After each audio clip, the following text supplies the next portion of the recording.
Balance for Blind Adults. Working Blind series. TerriLynn's story. A woman with long braids walks using a white cane. Generally, I take the public transit on my own. Sometimes I'll take wheel-trans depending on what kind of meetings I have to go to. I just use my white cane when I'm traveling to and from work. It's a very familiar route, so I don't have any issues traveling on the subway. Sometimes there's construction in the city, or if it's a place that it's harder to get to, I might take wheel-trans. But generally, I'm using sometimes some navigation apps to help me get to to the front door. And other times, if it's like a social outing for work, I'll request sighted guide. The woman travels via subway. My name is TerriLynn Hulett. My pronouns are she and her. I'm a multiracial woman with a disability. I work in a municipal government as the Accessibility Workforce Equity Specialist. I've been in this role for 3 years. It's a hybrid position, and I work with applicants with disabilities and staff members with disabilities at all levels of the organization. I took the typical jobs that one would take: retail, restaurant, hospitality. One of the jobs I had was working in a restaurant. Everything listed in these little tiny size 7 font. So I photocopied it, went home, blew it up, memorized. As a person with vision loss, you're nervous, as everybody is when you first start a job. I went to university hoping that I would become a psychologist.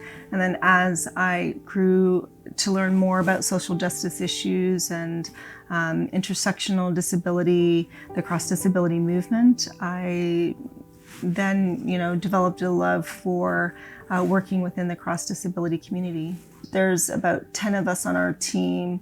When we do work in an agile work environment, so I have a specific office space.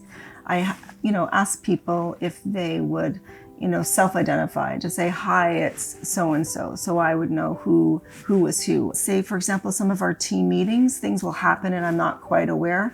I might just interject and ask, what just happened. Some of my team, they know already that I didn't see what happened, so they'll jump in and say, oh, so-and-so just rolled their eyes. And then we all just break out laughing again. So we get the joke twice.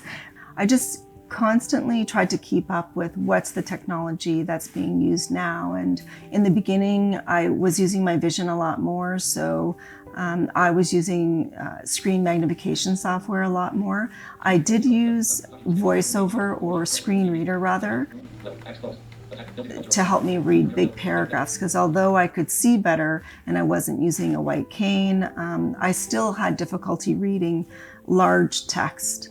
And then as I started to lose my vision, became a cane user, I started to have to rely more on JAWS. So as I was doing that, I really just practiced all the time at work. I practiced at home, at work. On Mondays, I would have my training on the Mondays so that I could practice all the things I'd learned throughout the week. I shifted that because in the beginning I used to do it on the Friday, but then I found I wasn't taking in the information.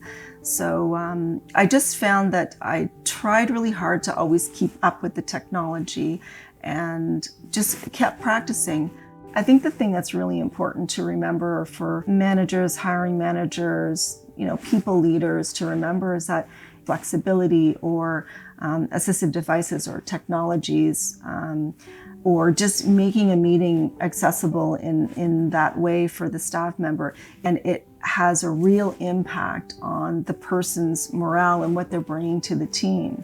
So if a person's feeling included and other people are championing that work, then you're going to get so much more out of them and out of your team. So it does make sense to, really have that open conversation and, work it out between the two of you. Executive producer Deborah Gold. Video production Danny Pham. Project director Christina Peruzzi. Assistant Director Luke Soboda. Special thanks to TerriLynn Hulett. Filmed on location in Toronto, Ontario, Canada. WorkingBlind.ca. Balance for Blind Adults.